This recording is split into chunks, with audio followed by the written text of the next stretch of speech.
के लिए doctor S.M. Hussain साहब, नायब सदर नेशनल AIUTC, इनको दावत दूंगा कि वो हमारी इस सदारत को कबूल करें। आपके इजाजत के साथ शुक्रिया। ऑल इंडिया तिब्बी यूनानी कांग्रेस महाराष्ट्र स्टेट मालेगांव जिला नासिक ब्रांच की जानिब से प्रोग्राम रखा गया है और इस बामकसद प्रोग्राम की सदारत के लिए डॉक्टर S.M. हुसैन साहब का नाम पेश किया गया है। मैं उम्मीद करता हूँ कि डॉक्टर साहब जो फरमाकर और प्रोग्राम की कार्रवाई को आगे बढ़ाने के लिए जिस शख्सियत का नामी इसमें आगे पेश किया गया है, मैं उसकी पुरज़ोर अल्फाज में तारीफ़ करता हूँ। अल्लाह के नाम से शुरू करता हूँ जो निहायत मेहरबान और रहम वाला है। मैं मुबारकबाद देता हूँ उन सारे इंटर्नीज़ को जिन्होंने BOMS कंप्लीट किया।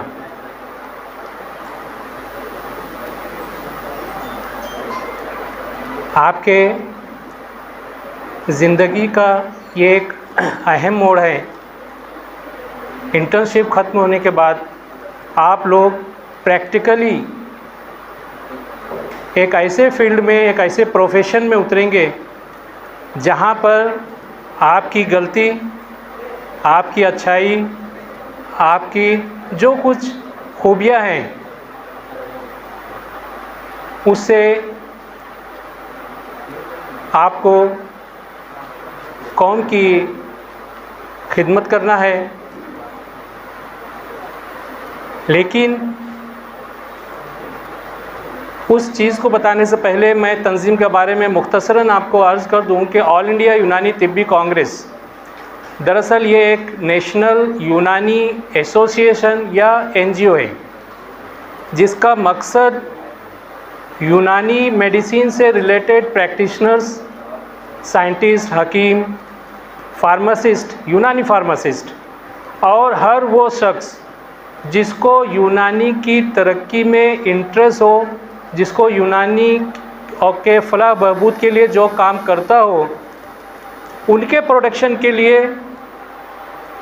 और उनके लीगल जो इश्यूज़ है उनको सॉल्व करने के लिए ये तंजीम काम करती है। इंटर्नशिप ख़त्म होने के बाद जब आप अमली तौर पर प्रैक्टिस में आएंगे तो अभी तक आपने जो भी आपकी ज़िंदगी थी, हंसी खुशी या जैसा भी पढ़ाई में आपने सर्व की, लेकिन अमली ज़िंदगी इतनी आसान नहीं है। कॉलेज की लाइफ तक, 11वीं 12वीं तक आपके पीछे अगर कोई था तो वो आपके पेरेंट्स थे। BOMS में एडमिशन लेने के बाद इंटर्नशिप ख़त्म होने तक अगर आपके पीछे कोई है तो वो आपके एसातिज़ा हैं। कॉलेज लाइफ में आपको अगर कोई दिक्कत थी, कोई परेशानी थी, कोई गलतियाँ आपने की तो उसको प्रोटेक्ट करने के लिए, आपकी गलतियों को सही करने के लिए आपके पेरेंट्स थे। BOMS कंप्लीट करने के बाद इंटर्नशिप तक आपको सिखाया या आपने जो गलतियाँ की या कुछ नहीं जाना वो आपको सिखाने और सही करने के लिए आपके टीचर्स, आपके इस्तातिज़ा थे। प्रैक्टिकल लाइफ शुरू होने के बाद आपकी गलती आपके पेरेंट्स नहीं सही करेंगे। आपके इस्तातिज़ा का जो काम था उन्होंने काम कर दिया, वो आपको, आपने जो गलती की, आपको क्या करना है आगे, आपको जो भी है वो उनका काम ख़त्म हो गया। अब आपके साथ अगर कोई खड़ा होगा तो वो आपकी ऑल इंडिया यूनानी तिब्बी कांग्रेस होगी। आपको लीगल इश्यूज़, प्रॉब्लम्स, प्रैक्टिस में कोई दिक्कत, क्योंकि हो सकता है आपको अभी तक इस चीज़ का एहसास ना हो।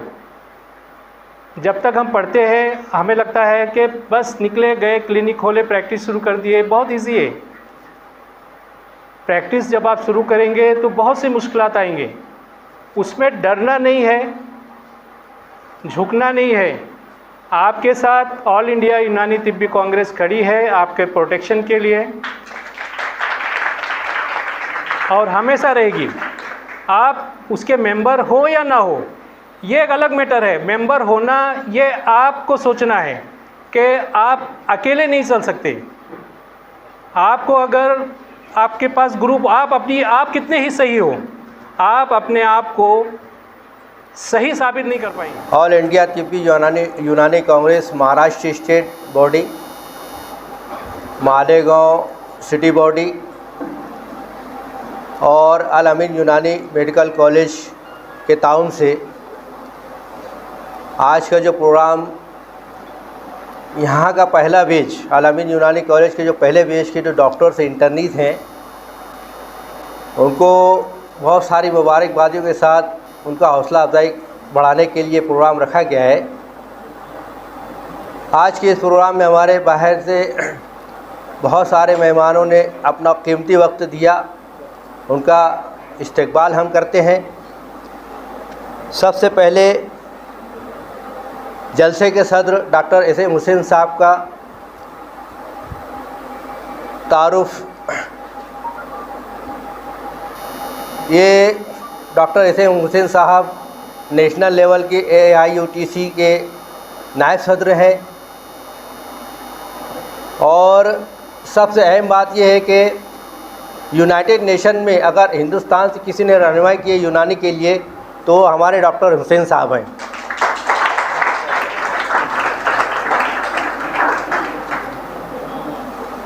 अब मैं आगे बढ़ता हूँ। डॉक्टर आबिदुर रहमान साहब जो अल अमीन यूनानी कॉलेज के प्रिंसिपल साहब हैं, यूनानी इसमें MD हैं और माशाअल्लाह अभी इस कॉलेज के प्रिंसिपलशिप बहुत से खूबी अंजाम दे रहे हैं। डॉक्टर आबिदुर रहमान साहब AIUTC से मुंसलिक हैं, वो औरंगाबाद सिटी से सदर हैं AIUTC डिस्ट्रिक्ट से। और अब आगे बढ़ता हूँ मैं। डॉक्टर नदीम उस्मानी साहब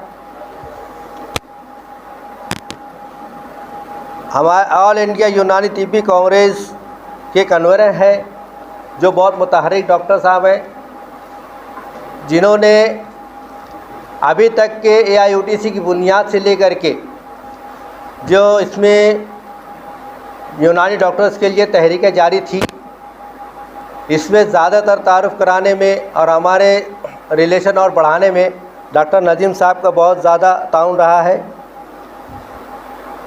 फिर हमारे दरमियान में डॉक्टर सलीम शाह हैं, जो कॉलेज हज़ा के साबिक प्रिंसिपल हैं, मौसूफ़ काफ़ी तजुर्बाकार हैं और इससे पहले भी उन्होंने कई कॉलेजेस के प्रिंसिपलशिप बहुत अच्छे अंदाज में उन्होंने निभाया है और निज़ाम को अच्छा चलाया है। मैं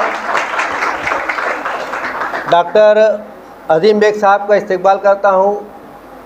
वो ऑल इंडिया तिब्बी यूनानी कांग्रेस के महाराष्ट्र स्टेट बॉडी के भी बहुत मुतहर्रिक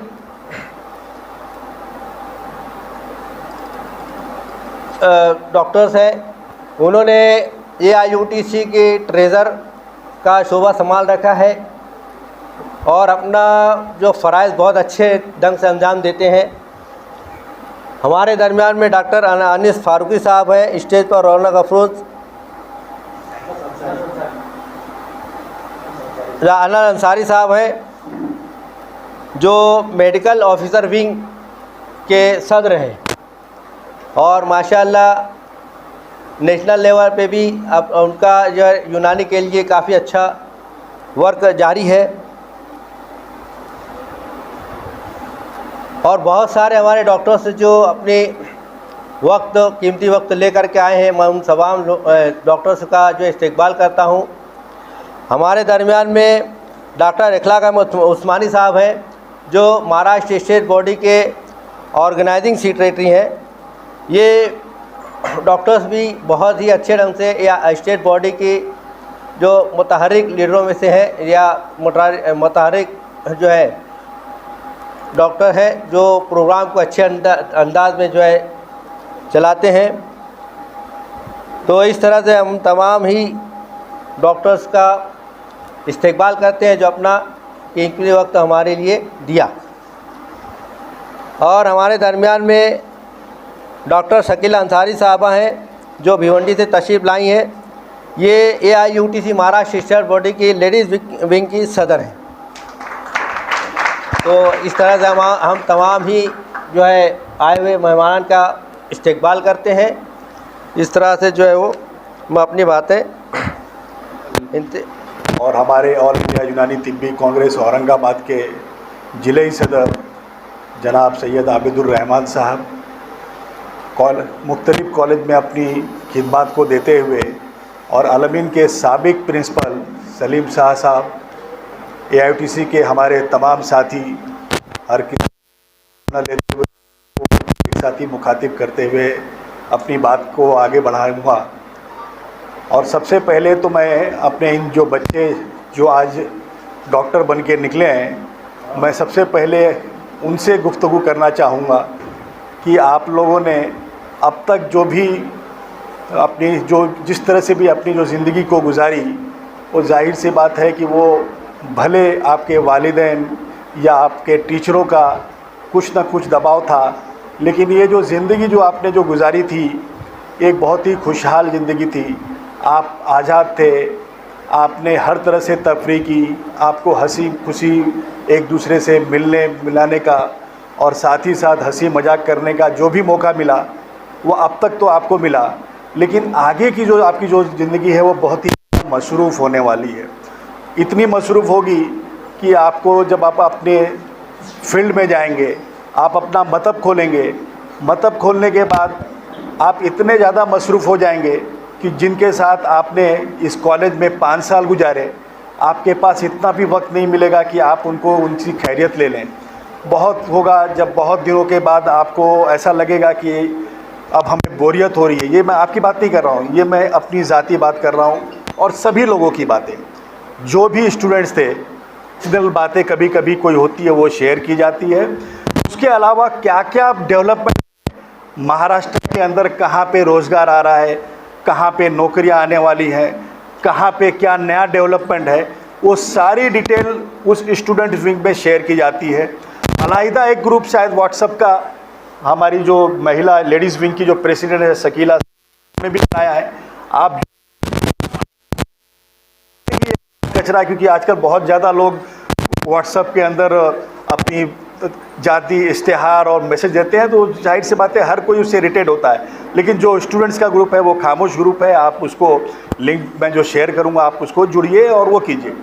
अब मैं आता हूं अपने दूसरे मुद्दे पे कि ऑल इंडिया यूनानी तिब्बी कांग्रेस ने ऐसा क्या किया जो आज हिंदुस्तान के हर शहर, हर स्टेट, सिर्फ महाराष्ट्र नहीं, वहाँ पे ये इतनी कबूल हुई, लोग ज़्यादा से ज़्यादा ऑल इंडिया यूनानी तिब्बी कांग्रेस के साथ क्यों जुड़ रहे हैं। तो मैं सबसे पहले मैं मेरी मिसाल दूंगा कि जब मैं फ़ारिग हुआ, मैं 97-98 में मैं फ़ारिग हुआ, और जब मैं फ़ारिग हुआ तो शुरू में जो मेरा मतलब था, मैं चूँकि बॉम्बे में हूँ, मैं बॉम्बे में चालू किया, तो उस वक्त का ये हाल था कि महाराष्ट्र के अंदर जब हम किसी को मेडिकल सर्टिफिकेट देते थे, ख़ास करके जो BST हो गया या MSc के अंदर, तो जो मुलाजमीन है वो सर्टिफिकेट लाके वापस करते थे कि यार तुम्हारी डिग्री सही नहीं है। ये देता है कि BOMS एक डिग्री है और इसको एलोपैथ पढ़ाया जाता है, तो हम यकीनन इसको लेंगे। मैं उसके बाद तुरंत गया, मैंने हेल्थ डिपार्टमेंट को कहा कि भाई आप लेटर लिख के भेजिए, महाराष्ट्र के अंदर BOMS भी एक कोर्स है, और BOMS जब एक कोर्स है तो उसको भी इसके अंदर नौकरियों में हिस्सा मिलना चाहिए। उनका ये कहना था कि यार तुमको क्या पढ़ाया जाता है, क्या नहीं पढ़ाया जाता, वो आपका हेल्थ डिपार्टमेंट नहीं देखता, वो हेल्थ एजुकेशन डिपार्टमेंट देखता है, आप जाके वहाँ से लिखा के लाइए। मैं वहाँ पे रजिस्ट्रार के पास गया, रजिस्ट्रार ये कहना था कि हाँ BMS और BOMS तो इक्वल है। तो हमने कहा आप लिख के दो, तो बोले भाई इक्वल है लेकिन क्या पढ़ाया जाता है, क्या मैं डिपार्टमेंट को क्यों लिख के दूँ, भाई डिपार्टमेंट अगर हमसे पूछेगा तो हम इसके बारे में देंगे, मैं आपको क्यों दूँ। इंडिया के अंदर ये लेटर इस डिपार्टमेंट में जाना चाहिए, और वो लेटर गया। और पहली बार 2006 में महाराष्ट्र का पहली बार 136 लोगों को NHM के अंदर नौकरी करने का मौका मिला, और उसके बाद ये सिलसिला चलते गया। उसके बाद NHM के अलावा CHO में नौकरियां लगी, RBSK में नौकरी मिली, एम्बुलेंस के टाइम में भी यही हुआ, हम गए और करीब इन सबको जोड़ा जाए तो करीब 1000 से 1200 लोग हमारे BOMS आज महाराष्ट्र गवर्नमेंट में कॉन्ट्रैक्चुअल बेसिस पे काम कर रहे हैं, लेकिन उनको परमानेंट करने का काम भी बहुत जल्द होगा इंशाल्लाह। जहाँ तक दूसरी बात है, 2011 में एक बहुत बड़ी तहरीक ऑल इंडिया यूनानी तिब्बी कांग्रेस ने चालू किया नागपुर में। 3 दिन तक हम लगातार धरने पे बैठे रहे। हमने कहा कि अब हर बार ये होता है कि नौकरियों में आप आवेदकों को बुलाते हो, हम आते हैं, हम ज़ोर ज़बरदस्ती करते हैं तो 10-20 हमारे लोगों को नौकरियां मिल जाती है। हमें परमानेंट आप रिजर्वेशन दो, हमें हमारा हिस्सा दो। और 2011 की कैबिनेट में महाराष्ट्र शासन ने कैबिनेट में 2010 सितंबर 2010 में 10% का रिजर्वेशन पास किया। उसका नोटिफिकेशन सितंबर 2014 में आया, लेकिन आज तक 10 साल से हम स्ट्रगल कर रहे हैं। ये जो भारतीय जनता पार्टी और जो दूसरी जो सरकार है वो उसको रोक के रखी हुई है। रिक्रूटमेंट रूल होता है, जब ये नोटिफिकेशन आने के बाद एक रिक्रूटमेंट रूल होता है जो बहुत मामूली काम है, लेकिन ऐसा लग रहा है कि यही गवर्नमेंट इलेक्शन के टाइम ये काम भी इंशाल्लाह करेगी और हमें हर जगहों पे हमारा जो है 10% की हिस्सेदारी इंशाल्लाह बहुत जल्दी परमानेंट हमको मिल जाएगा। ये सारे काम ऑल इंडिया यूनानी तिब्बी कांग्रेस के हैं। एम्बुलेंस के अंदर 1000 के अलावा उस पर भी हमने 10% का रिजर्वेशन मांगा, लेकिन हकीकत तो यह है कि जहाँ पे खिदमत का मौका आता है वहाँ पे यूनानी वाले तो हमेशा आगे जाते हैं, लेकिन जहाँ पे सिर्फ टाइम पास करना होता है तो वहाँ दूसरी पैथी के लोग आते हैं। आप कोरोना में देख लीजिए, कोरोना में क्या हुआ। मैं देख रहा हूँ कि बॉम्बे का जो कोरोना सेंटर था वो पूरे के पूरा स्टाफ, कोई MBBS सब घर में बैठ गए थे। कौन चलाया? BOMS थे। थाना का, डोंबिवली, नागपुर, हर जगह पे जहाँ जहाँ कोविड सेंटर चालू हुए वो सारे कोविड सेंटर्स को किसने चालू किया? वहाँ पे खिदमत करने वाले हमारे BOMS डॉक्टर ही हुआ करते थे। तो इसी तरह से एम्बुलेंस खिदमत करना पड़ता है। यहाँ पे भी हमारे कम से कम 500 से ज़्यादा लोग, हमारे BOMS के लोग इसमें अपनी खिदमत दे रहे हैं। तो मैं यही बताना चाहूँगा कि इस तरह से बहुत सारी मुश्किलात आई, आगे भी आएंगे। हो सकता है कि आपकी ज़ाती जो प्रैक्टिस के टाइम में भी खुदा न खास्ता कभी कोई तकलीफ़ आए। हमारी टीम, हमारी डिस्ट्रिक्ट प्रेसिडेंट मौजूद हैं। AITC के व्हाट्सएप ग्रुप जो है, जो खास करके स्टूडेंट्स के लिए है, लिंक शेयर कर देंगे प्रिंसिपल साहब को। जिसको शामिल होना है वो लिंक पे क्लिक करके शामिल हो सकता है। दोस्त, मेहमान, प्रिंसिपल साहब और एक्स प्रिंसिपल और भिवंडी से आए हुए मेरे दोस्त, यहाँ मेरे कुछ जूनियर्स है जो मंसूरा में मेरे साथ हैं, यहाँ भी लेक्चरर है माशाल्लाह, और अज़ीज़ तलबा और तलबात। अभी सबसे ज़्यादा प्रॉब्लम ये रहता है कि आखिर में जिसको बोलने के लिए बुलाया जाता है उसके पास बोलने के लिए कुछ बचता ही नहीं है, क्योंकि पहले वाले सब बोल देते हैं। ये बड़ा मुश्किल काम रहता है। खैर, अल्हम्दुलिल्लाह ये बैच पहला यहाँ से फ़ारिग हो रहा है, बहुत खुशी की बात है। उनको हमारी IUTC की तरफ से दिली मुबारकबाद। मैं आपको बता दूं कि आप कभी यूनानी से BOMS के ये सोच कर कभी इन्फीरियरिटी कॉम्प्लेक्स में मत आना। मेरे ख्याल से MBBS के बाद अगर कोई डिग्री है तो है BOMS। और एक बार मैं आपको बता देता हूँ हुसैन सर की मेहनत से कि BOMS वाहिद डिग्री है जहाँ WHO में भी इसका जिक्र है और यूनाइटेड नेशन में भी है।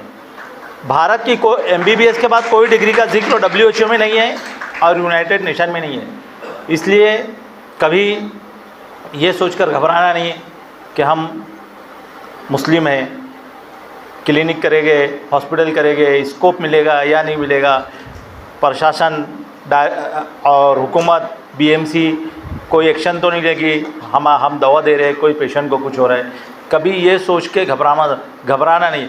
अल्हम्दुलिल्लाह मैं आपको एक बात बता दूं, मुंबई, थाने, कल्याण और बहुत सी जगहों पर और ऐसी जगह पर जहाँ पर हमारी तादाद कम है, वहाँ यूनानी वालों ने अगर क्लिनिक शुरू किया है तो वहाँ के MBBS से ज़्यादा उनके पास पेशेंट है, नंबर ऑफ़ पेशेंट उन डॉक्टर के पास है। इसलिए कभी भी मायूस मत होना, एकदम हिम्मत से अपने मुस्तकबिल के लिए आपको क्लिनिक करना है, हॉस्पिटल करना है, शुरू कीजिए।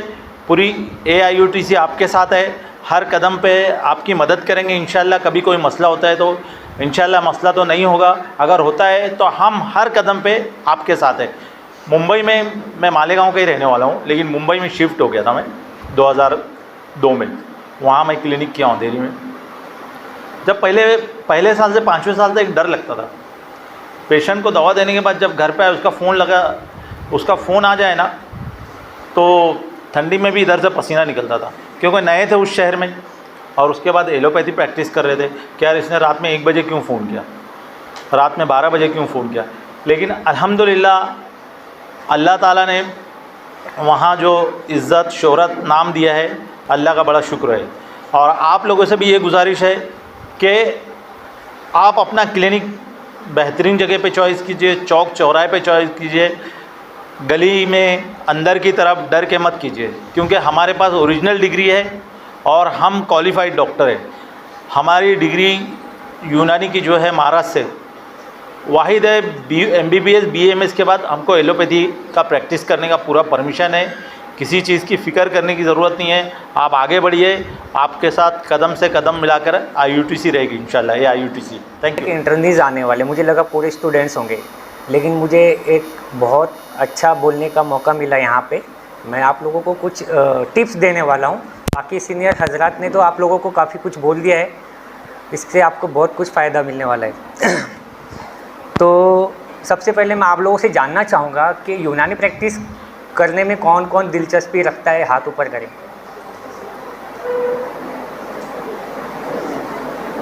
Okay, very good, very good, very good. और मॉडर्न प्रैक्टिस करने में कौन कौन दिलचस्पी रखता है, हाथ ऊपर करें।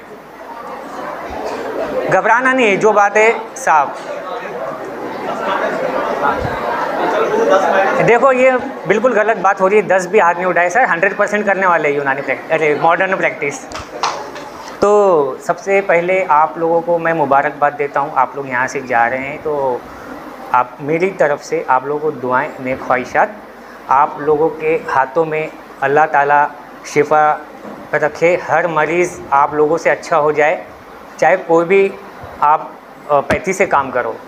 मेरी नेक ख्वाहिशात, मेरी दुआएं हमेशा आप लोगों के साथ। मैं आपको ये टिप्स देने वाला था, आप लोग जब प्रैक्टिस करने के लिए जाएंगे तो बहुत सारे लोग हैं ना, एक एक हॉस्पिटल घूमते हैं, टाइम पास होता है। तो आप मल्टी स्पेशलिस्ट कोई हॉस्पिटल, मल्टी स्पेशल हॉस्पिटल होगा ना, जहाँ पे हर स्पेशलिस्ट, सुपर स्पेशलिस्ट आते हैं ना, वहाँ पे जाना है। आप लोगों का टाइम बचेगा, आप हर वो चीज़ हासिल करने की कोशिश करो जो बड़े बड़े लोगों के पास, खासकर MBBS डॉक्टर्स के पास होती है। अपने आप को इतना अच्छा बना लो कि MBBS से बढ़कर आप खुद अपने आप को समझने लग जाओ। ये बहुत ज़रूरी चीज़ है। मैं ज़्यादा आपका वक्त नहीं लूँगा, आप लोग काफ़ी टाइम से बर्दाश्त कर रहे हैं, तो यूनानी प्रैक्टिस भी करिए आप लोग, ज़रूरी है। यूनानी प्रैक्टिस इसलिए ज़रूरी है क्योंकि आप लोग अगर मेडिकल जॉब में जाएंगे तो मेडिकल जो जॉब है उसमें सरकार ने यूनानी मेडिसिन अवेलेबल करवाई है, तो आप लोग इंग्लिश प्रैक्टिस नहीं करेंगे उधर। चाहे आप मेडिकल ऑफिसर बन जाओ, कम्युनिटी हेल्थ ऑफिसर बन जाओ, आप जो भी बनेंगे ना, तो आप लोगों को वहाँ पे यूनानी प्रैक्टिस करना पड़ेगी। आपको जैसे सिविल हॉस्पिटल में यूनानी डॉक्टर्स यूनानी प्रैक्टिस कर रहे हैं, प्राइमरी हेल्थ सेंटर में मेडिकल ऑफिसर यूनानी प्रैक्टिस कर रहे हैं, वहाँ पे मतलब यूनानी मेडिसिन दे रहे हैं, गवर्नमेंट अवेलेबल करवा रही है। तो और जो सब सेंटर है, प्राइमरी हेल्थ सब सेंटर, तो वहाँ पे कम्युनिटी हेल्थ ऑफिसर्स, हम जैसे लोग, सरकार ने पूरा तैयार करके रख दिया है कि आप लोगों को यूनानी प्रैक्टिस करना है। अगर मेडिकल जॉब में आप लोग इंटरेस्टेड है तो यूनानी प्रैक्टिस भी ज़रूरी है। कॉलेज बहुत अच्छा एक चांस है आपके पास, यहाँ पे सीखो। और यहाँ पे सीनियर प्रोफेसर हैं जो यूनानी प्रैक्टिस करने वाले लोग हैं, उनके पास भी जाओ। ये दोनों तरह की प्रैक्टिस ज़रूरी है, इसके लिए 100% हाथ ऊपर होना चाहिए था, चाहे यूनानी प्रैक्टिस चाहे मॉडर्न प्रैक्टिस। आप लोगों को इतना ही मुझे टिप्स देना था, आप लोगों ने इतना वक्त दिया मुझे सुनने के लिए, उसके लिए बहुत बहुत शुक्रिया। बिस्मिल्लाहिर्रहमानिर्रहीम। अस्सलाम वालेकुम। मैं डॉक्टर शकीला अबुल हैस अंसारी भिवंडी से ताल्लुक़ रखती हूँ और मैंने मेरा BUMS जो है वो बॉम्बे तिबिया से कंप्लीट किया है। जब मैं यहाँ इंटर हुई तो देखा मैंने कॉलेज काफ़ी पीसफुल ग्रीनरी के बीच में है। मैंने जब तालीम हासिल की तो मेरा कॉलेज अंडरग्राउंड था, 5 क्लासों पे महदूद था, 25 तलबा जो थे एक क्लास में थे। यहाँ से मैंने तालीम हासिल की। हम कहाँ से तालीम हासिल करते हैं, किस हालत से करते हैं, वो मायने नहीं रखता है। हम तालीम में किस तरह आगे बढ़ते हैं, किस तरह हम उसको आगे ले जाते हैं, ये मायने रखता है। ये कॉलेज को देखकर बहुत खुशी हुई।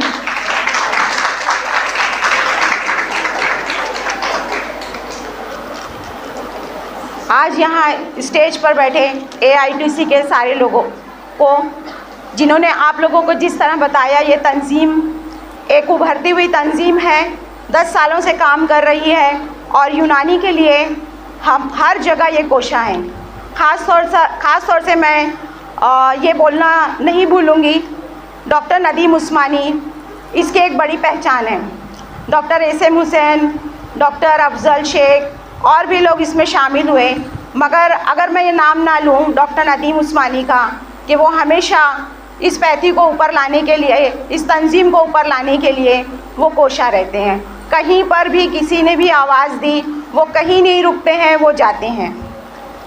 बाकी सारी चीज़ों को तंजीम के बारे में और लोगों ने बताया, मगर यहाँ पर बैठे हुए सारी असातिज़ा बच्चियाँ जो अभी फारिग हुई हैं और बहुत जल्द ये फील्ड में आएंगी, उनको मैं बहुत बहुत तहे दिल से मुबारकबाद पेश करती हूँ एक ब्राइट फ्यूचर के लिए। उनका फ्यूचर बहुत ब्राइट हो। मैंने एक ऐसे हॉस्पिटल में जॉब किया है जहाँ सिर्फ MBBS डॉक्टर्स थे। हम सिर्फ 2 या 3 जो थे वो नॉन MBBS थे, बाकी वहाँ सारे के सारे MBBS डॉक्टर्स थे, MD थे, MS थे, डिप्लोमा इन ऑर्थो थे। बट हम तीनों को ख़ास तौर से बुलाया गया कि आप लोग आओ, क्योंकि ये जो MBBS डॉक्टर्स हैं आते हैं और अपने पीछे के लिए जब इनको कॉल आता है चले जाते हैं। तो अब आपको मैं ये सबक देना चाहूँगी, इतनी काबिलियत पैदा हो आप में कि आपको खुद बुलाया जाए। ये ना सोचा जाए कि ये BMS है, ये MBBS को कैसे कॉम्पीट करेंगे। आप लोग अपने में वो काबिलियत पैदा करें कि आपको खुद बुलाया जाए कॉम्पीट करने के लिए, उनके खाली जगहों को पूर्ण करने के लिए। आप लोगों को यही मैसेज देना है मुझे। दूसरा मैसेज मुझे ये देना है कि जो आप लोगों ने अभी बेसिक एजुकेशन BMS कर लिया, आपको डिग्री हासिल हो गई, बहुत खुशी होगी कि आपको ऐसी जल्दी होगी कि बस मैं क्लिनिक खोलूं और मैं बैठ जाऊं। नहीं, इसको थोड़ा टाइम दो। किसी अच्छे हॉस्पिटल, किसी कॉरपोरेट हॉस्पिटल, जैसे कि डॉक्टर अनस अंसारी ने कहा कि किसी कॉरपोरेट हॉस्पिटल में जाइए, थोड़ा वक्त दीजिए, थोड़ा प्रैक्टिकल नॉलेज लीजिए। दूसरी चीज़, हॉस्पिटल में डायग्नोसिस कैसे होती है उस पर ख़ास तौर से तवज्जो दीजिए। Diagnosis is must. अगर आपकी डायग्नोसिस नहीं होगी तो आप आगे कुछ भी नहीं कर सकते। यहाँ पर खड़ा किया, मेरी एक पहचान दी, आप लोगों के सामने मैं खड़ी होकर आपको अपनी पहचान बनाने के लिए एक मशवरा दूंगी। बढ़िए, मेरे साथ रहिए, आपकी मुश्किलें जो भी है शेयर कीजिए। चाहे आपको किसी तालीमी चीज़ में आपको मशवरा चाहिए, मैं शेयर करने के लिए तैयार हूँ। और कुछ किसी को, मेरी छोटी बहनें जो यहाँ बैठी हैं, कुछ चाहिए आप लोगों को, कुछ क्वेश्चंस है, पूछना है, करना है, मेरा साथ दीजिए, इस तंजीम को आगे बढ़ाइए। हम अगर साथ होंगे तो हुकूमत से हम आसानी से अपना लोहा मनवा सकते हैं। ठीक है, मैं इस बात से आज के तकरीर को ख़त्म करती हूँ। शुक्रिया मालेगांव के सभी असातिज़ा, प्रिंसिपल, स्टूडेंट्स, इंटर्नीज़, सब लोगों ने हमारा बहुत अच्छे से खैर मक़दम किया। हम यहाँ पर आए, हमको किसी बात की तकलीफ़ नहीं हुई, बहुत अच्छा लगा। बहुत बहुत शुक्रिया। अफ्रीका है जिसमें भी 56 ही मुल्क हैं, ठीक है, और शुमाली अमेरिका के अंदर 23 मुल्क हैं, और जनूबी अमेरिका में 14 मुल्क हैं, और बर-ए-आज़म ऑस्ट्रेलिया के अंदर 12 ममालिक हैं, और अंटार्कटिका बर्फ़ की वजह से खाली है। तो 6 बर-ए-आज़मों में 3 तबक़े आबाद हैं, मर्द, औरतें और बच्चे। कहीं भी चले जाएंगे तो यही 3 तबक़े आपको मिलेंगे, मर्द, औरतें और बच्चे। और पूरे वर्ल्ड में 3 ही शोबे हैं, एक तिजारत का है और एक ज़राअत है और एक के नाम से जो कायनात का रब है, और दरूद और सलाम है हमारे पैगंबर सल्लल्लाहु अलैहि वसल्लम पर।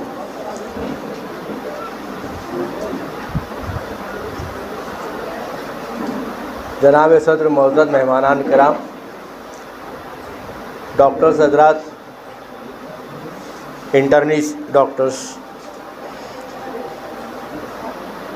और यूनानी प्रैक्टिस करें। और यूनानी प्रैक्टिस क्यों करें? मैं मुबारकबाद देता हूँ उन डॉक्टर्स को जो इंटर्नीज में अभी जिन्होंने कहा कि यूनानी प्रैक्टिस कौन करेगा, जो लोग उठाए वो ज़्यादा मुबारकबाद को मुस्तहिक हैं। मॉडर्न प्रैक्टिस भी करें, यूनानी भी करें। होता ये है कि डॉक्टर बनने के बाद 100% एलोपैथी प्रैक्टिस करते हैं, यूनानी अपनी ही पैथी को भूल जाते हैं। ऐसा नहीं होना चाहिए। हमें 100% यूनानी प्रैक्टिस करना चाहिए, ये हमारा हक है।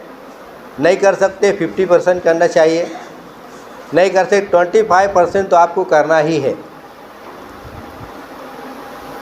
कुरान पाक में अल्लाह पाक इरशाद फरमाता है,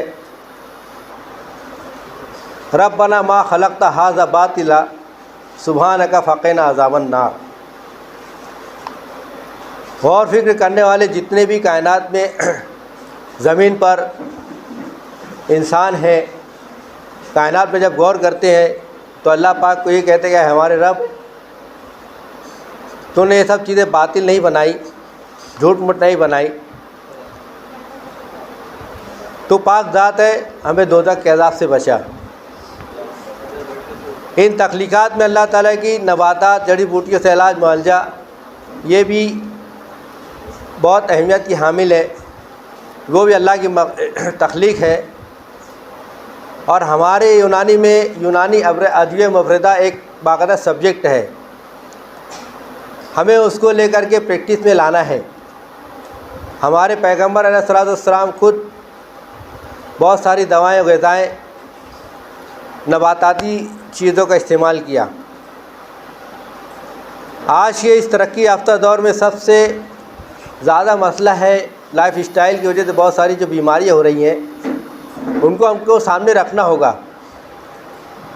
और सबसे अहम बात यूनानी प्रैक्टिस करने की ये आएगी कि हम, जैसा कि डॉक्टर शकीला साहिबा ने और डॉक्टर अपने लाइक साहब ने कहा कि मर्द के तशख़ीस डायग्नोज जब तक नहीं करेंगे आप इलाज नहीं कर पाएंगे। आज के दौर में तशख़ीस में शामिल करने के लिए आपको एक चीज़ इजाफ़ा करना होगा, वो है ड्रग इंड्यूस्ड डिसीज़ेज़। कसरत इस्तेमाल से दवाओं के जो नुकसानात जिसमें इंसान पर आ रहे हैं उसको बहुत ध्यान रखना होगा। आप जब प्रैक्टिस में जाएंगे तो जब प्रैक्टिस में बैठेंगे तो आपको ये चीज़ सामने आएगी कि आपके पास हाजिर हुआ पेशेंट हर तरह के एंटीबायोटिक्स, हर तरह की पेन किलर्स, रिलीव्स, एनाल्जेसिक्स, हर तरह से स्टेरॉइड और हार्मोनल मेडिसिन ले करके इस्तेमाल करके आया होगा। आपको मसीहा समझकर आएगा। ड्रग इंड्यूस्ड डिसीज़ेज़ में